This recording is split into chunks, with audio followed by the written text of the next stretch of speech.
A rant defined, to speak or shout at length in a wild and passionate way. Our rant today is about meaningful measurement in primary care. There are many terms we're hearing more often. Population health analytics, big data, clinical quality indicators, 30-day readmission rates, percent of diabetics at target, and on and on. We're faced with many organizations who are happy to gather and present to us reams of health data, ISIS, CHI, HQO, APTO, D2D, SAR, CCO, SIPSN, and on and on. And we are told you can't manage what you can't measure. But how do these fit into the world of primary care?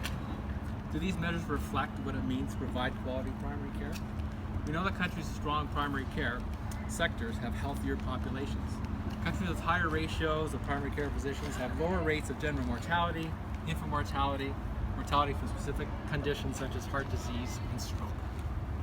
I love numbers and I love data, particularly the power to analyze and manipulate data to find an answer to a question.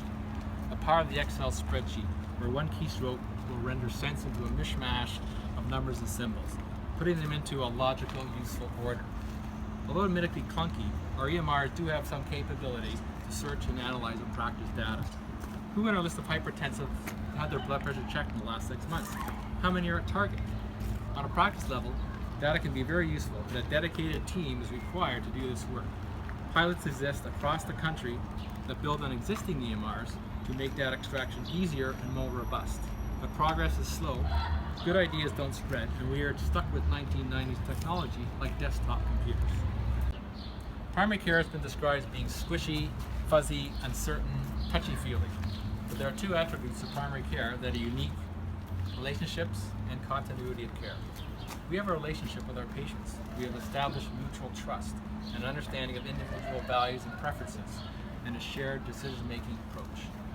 Recent policy shifts have emphasized the enhancement of access and choice. Quality is being equated with speed of access. We have convenience medicine, kind of like the Jiffy Lube concept. The commitment of seeing people over time leads primary care clinicians to take an approach to problem solving that's very different from other doctors, such as specialists, who provide mainly episodic care. We are in the enviable position of monitoring things over time to see how symptoms evolve, so-called watchful waiting. As Voltaire said, the art of medicine consists of amusing the patient while nature cures the disease. And the secret of medicine is masterly inactivity. The reason you go to medical school is to learn when it is time to stop doing nothing.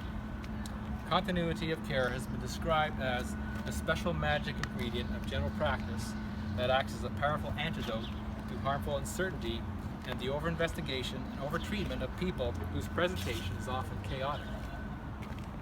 Health ministers from the OECD, Organization for Economic Cooperation and Development, and Canada is in this group, stated at a recent meeting in Paris, we need to invest in measures that will help us assess whether our health systems deliver what matters most to people.